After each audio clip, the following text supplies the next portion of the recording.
Hello and welcome to this special mini edition of the King Street Cinema podcast.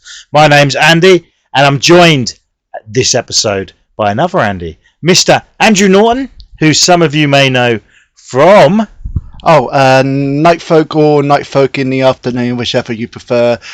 Not currently active at the moment, but yes. You probably know me as a DJ on radio and around town.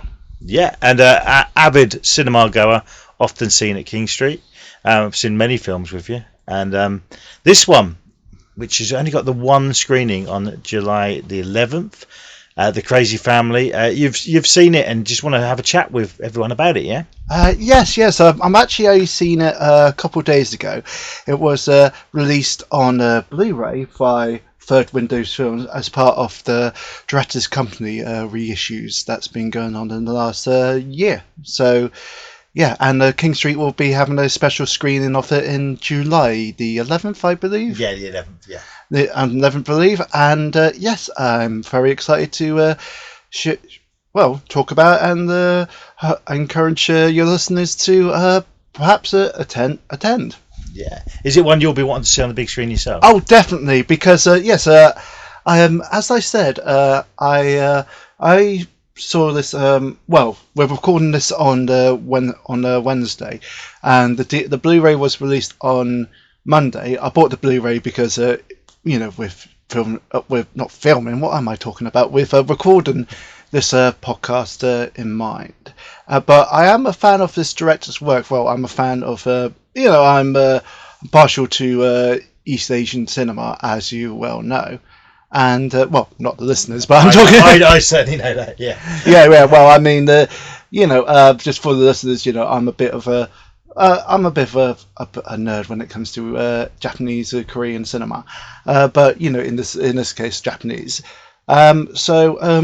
This is interesting in two parts. Firstly, this is a Sogo Ishii film.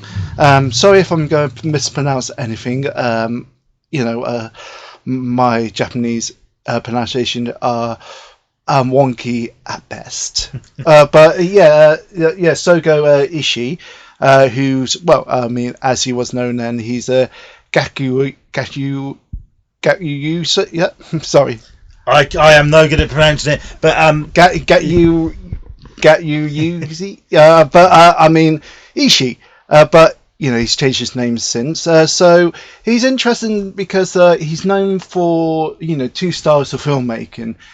His punk films of the early 80s. His very first films. You're talking like Crazy Thunder Road or Burst City, and his more later works from the 90s and 2000s, which would include August and Water, for example, and which is the only one I've seen for that period. But I think that's his most celebrated period, which are more kind of like more narratively looser, more slower, more ambient kind of films, with different ambient soundtracks, quite stranger kind of like.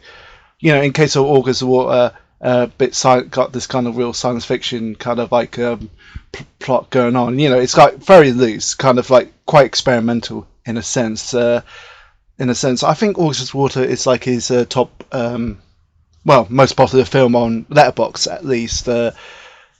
Letterboxd to me, but he's I was looking into this. Not many of his films, at least in the UK, have been are commercially available. So I know there's like a third window edition of Crazy Thunder Road, and I found like Burst City on Arrow Player. Yeah, there's an Arrow special edition of that as well. So that's the only one I've seen, and I got it because it had a groovy cover. Oh yeah. I actually haven't seen that one. I've seen Crazy Thunder Road, and Third Window also released Electric Dragon 80,000 Volts, which is kind of like it's a film from 2000. That was the film from 2001, which kind of goes back to his like punk film roots of Burst City and Crazy Thunder Road. But in the case of this, Crazy Family, it's kind of like this is from 1984. 1984. It's a very interesting film because it's not like a punk film. It's not about punks or biker gangs or what have you. But it's definitely still in that kind of spirit. Yeah. But instead of as we mentioned, punk rock band or biker gangs like in Crazy Thunder Road or Burst City, this revolves around a nuclear family. So, but it still has that kind of frenetic energy, that weird kind of like inventive camera work and direction, and guerrilla filmmaking, on the street, filming on the street. You probably, if you've seen the promotion for on the King Street Cinema, you've probably seen the scene where when the dad runs across the street and through the trains. They did that in public. And Ishii is known for that kind of guerrilla style filmmaking. Guerrilla style filmmaking. Yeah. And so yeah, it's and also it's interesting because this came from the directors company, who are a legendary kind of a production company from Japan from 1982 to 1990, formed by nine filmmakers from various kind of filmmaking backgrounds. So from Pink, you probably heard of Pink films.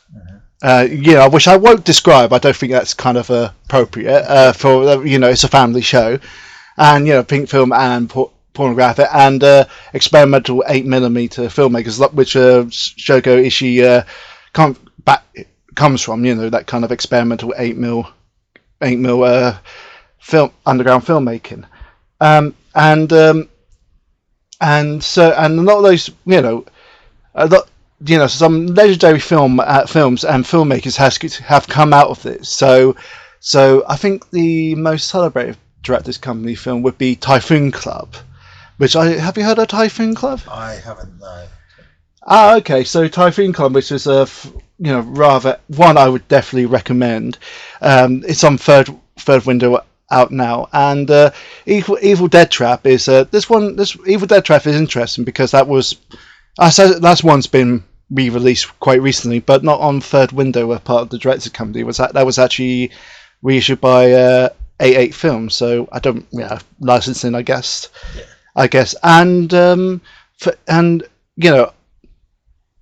And sorry. So again, I do apologise. My pronunciation is rather terrible. So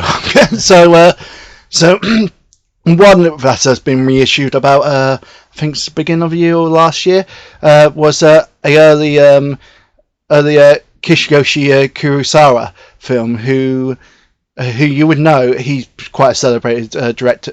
Became quite a celebrated director in Japan. The film that's been released, The Guy from Underground, which is one of his early films, and early horror films significantly, because he would later be celebrated, especially in J horror, for Cure, and after that Pulse.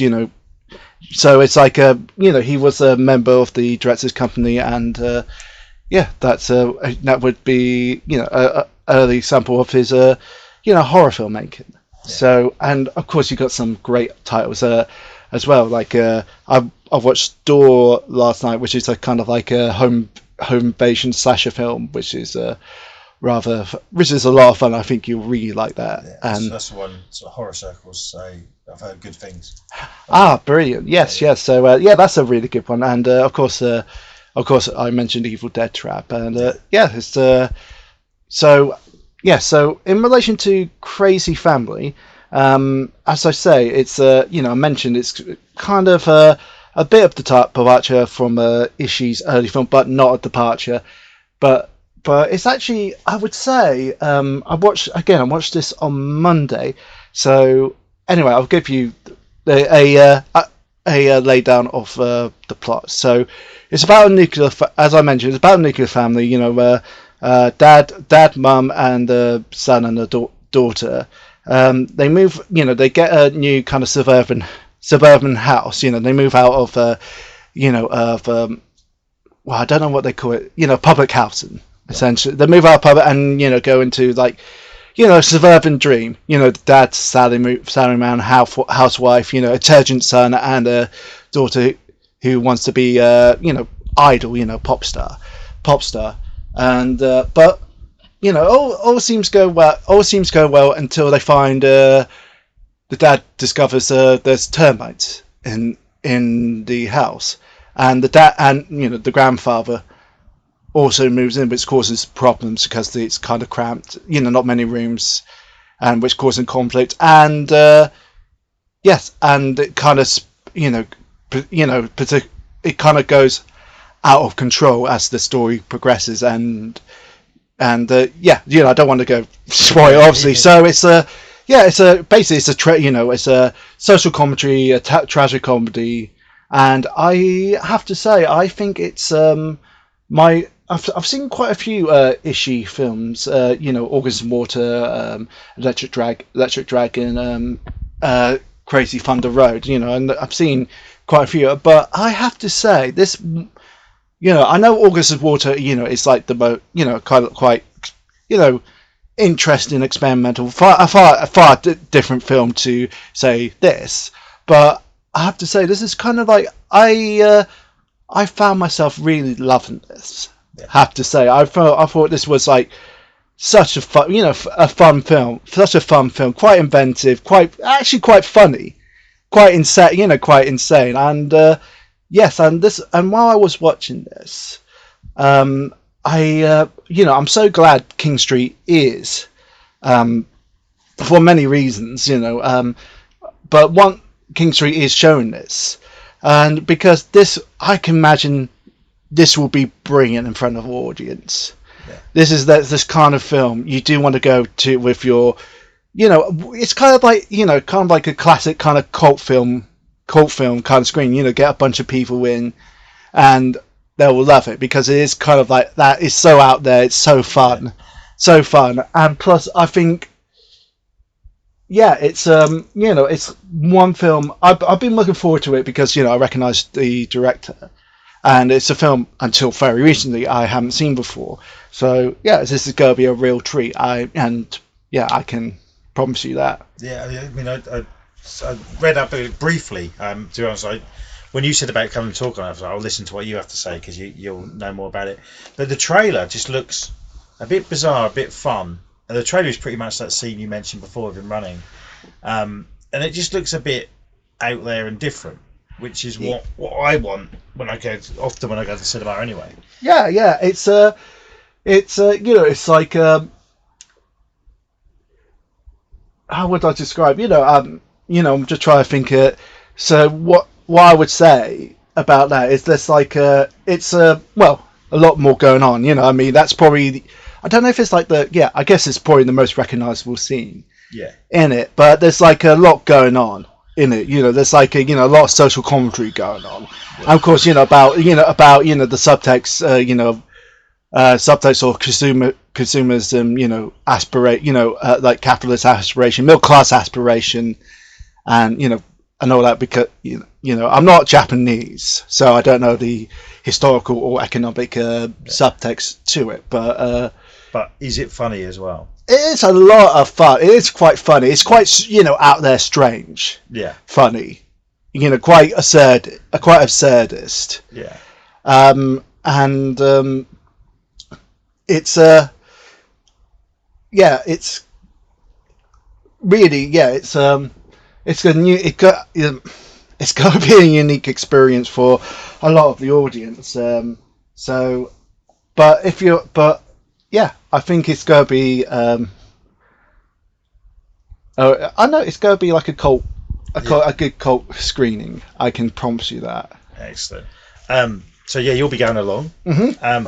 But while I've got you as well, I just haven't mentioned it on the cinema side of things because, as I say, I've seen you there quite a few times. Been to see some films with you.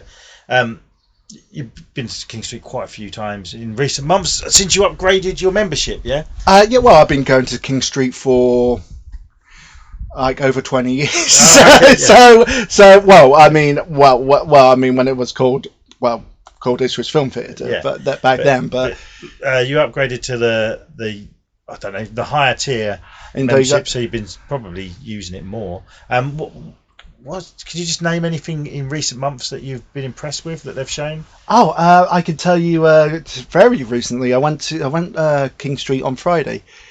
In fact, I saw Exotica there. At 35mm. I think it's the only 35mm print in the country, and that was really cool to see. That I've always been a fan of that film, so yeah, to see that on 35mm at King Street was a real treat. And I've seen quite a lot, as you say, quite a lot of things. One I'll mention, because it's been released on Blu-ray the other day. I don't know when this. This will go early July. So, early July. So the other week, we can say. So the other week. So it'll definitely be in HMV or other high street retailers or online retailers. Robot Dreams, which was screened a few months ago from time of recording.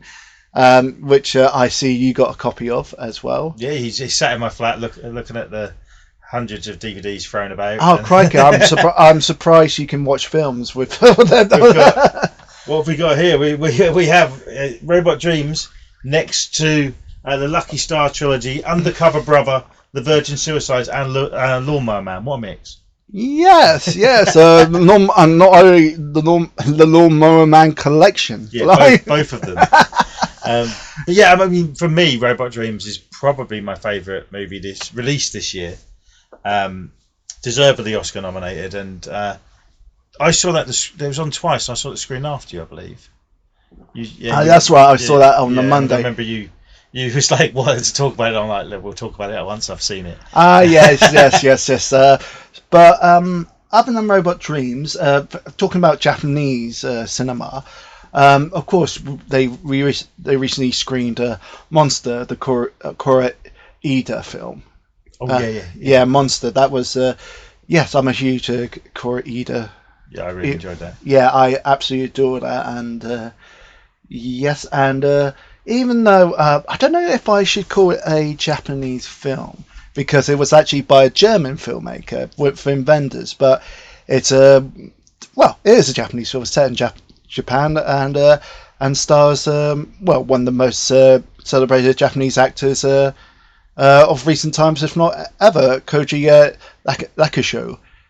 Sorry if I mispronounced that, and of course I'm talking about Perfect Days. Yeah, amazing film, which King Street actually showed twice, as in two separate runs, which I was grateful for, because I did see it the first time. I wanted to go again. I didn't get a chance, but it's always nice if you do miss them. But keep an eye on the website. That's what to do with King Street, because it's always updated. As we go to record this tomorrow, they're releasing the dates. They're doing an 80s season. And or like a little 80s festival almost. I don't really know details, but look on the website now. Once you listen to this, and they'll all be up. I'm going to check my computer tomorrow. I'm really looking forward to that. I believe it's in August. But I'm going to, once there's more details, I'll probably be doing an episode on those movies, or some of those movies. It's been hinted to me, some of the films they're showing, and I won't be spoiling anything, because it'll be released by then. But when I went to see The Crow, they advertised Fame and the Great Muppet Caper before, so I'm assuming. So I'm assuming they'll be showing those two. So once we know what's going on, I'm hoping to do a few episodes or a big long episode on that season. So if any of those films catch your eye and you want to have a chat about them, do let me know. Of course, sorry, I forgot. Actually, we're talking about the 80s. Of course, there was a Splash. Oh yes, yeah. Which I follow you on Letterboxd. I was pleasantly surprised to see you gave that a 5-star. I love Splash. It's good, isn't it? Yeah. And that's one of those films I grew up watching, but I never thought I'd get to see on the big screen. So I really appreciate them showing that. It was on a Friday evening. And that's the wonderful thing about King Street. I mean, I love don't get me wrong, I love any independent cinema, and I've been going to Oh, sorry. Why am I saying Saint? I was going to say Saint Charles, but Saint Prince Charles Cinema. Of course, the legendary cinema in Leicester Square. Yeah. I've been going there a lot, and the night, and it's like their program is amazing. Don't get me wrong, but the thing about King Street, what I always love about King Street, I mean, of course, Prince Charles would show. Your classic cult films. You reckon, your Godzilla films, for example. They've been doing that a lot, and of course, The Room every month. Yeah. But the thing is, King Street will show something really interesting about Exotica or the Crazy Family, or Splash, something you don't expect. Yeah. And it just feels really unique, really special, and that's what one of the many reasons why I love King Street, actually. Yeah, it's good to hear. I totally agree. I'm also a visitor to Prince Charles. When I'm in London, I try to make the effort to go along.